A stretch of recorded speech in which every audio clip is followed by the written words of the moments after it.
I wanted to read an article I've written called When Authority Rewrites Reality. Authority does more than command behavior. It shapes perception.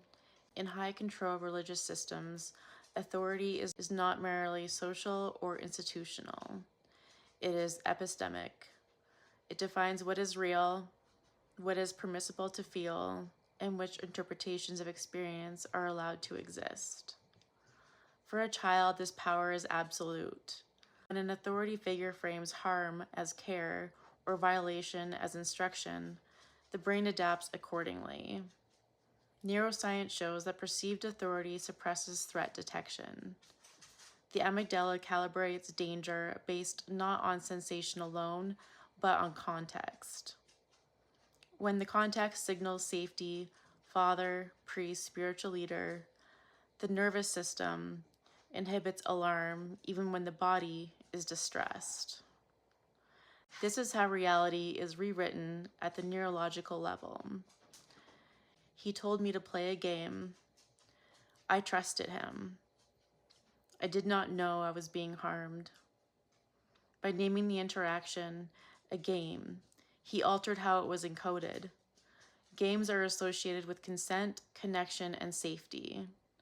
That framing disrupted my ability to recognize violation as violation. The hippocampus stored fragmented sensory data without narrative meaning, while my body retained the physiological imprint, confusion, fear, activation without language. What followed was not forgetting, it was displacement. Unable to attribute distress to its true source, my mind turned inward. Anxiety, depression, suicidal ideation, and years of chronic pain emerged, not as evidence of pathology, but as the nervous system's response to unresolved threat. Yet within the religious framework I was raised in, these symptoms were explained as personal weakness, moral failure, or spiritual deficiency. This is institutional blindness in action. High control religions do not merely fail to see abuse, they create the conditions that make abuse invisible. By sanctifying authority and pathologizing distress, they ensure that harm is misinterpreted as defect.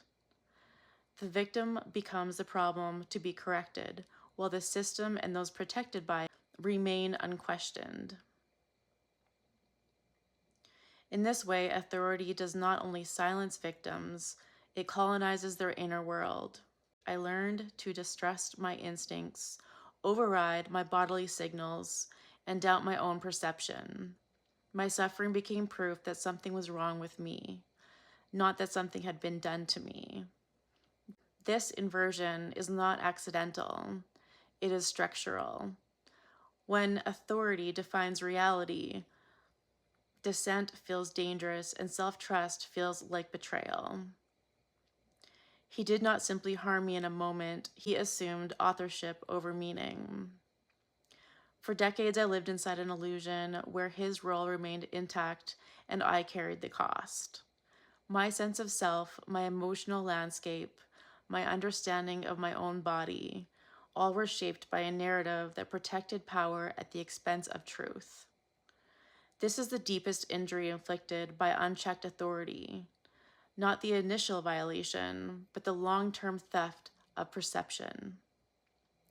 When reality is rewritten, healing is delayed not by lack of resilience, but by lack of permission to name what happened. Religious accountability, therefore, cannot be limited to individual misconduct. It must confront how authority is constructed, protected, and insulated from scrutiny, how entire systems participate in teaching children to mistrust themselves in order to preserve an image of righteousness. Until that reckoning occurs, harm will continue to be misnamed. Survivors will continue to carry symptoms they did not cause, and institutions will continue to confuse silence with innocence.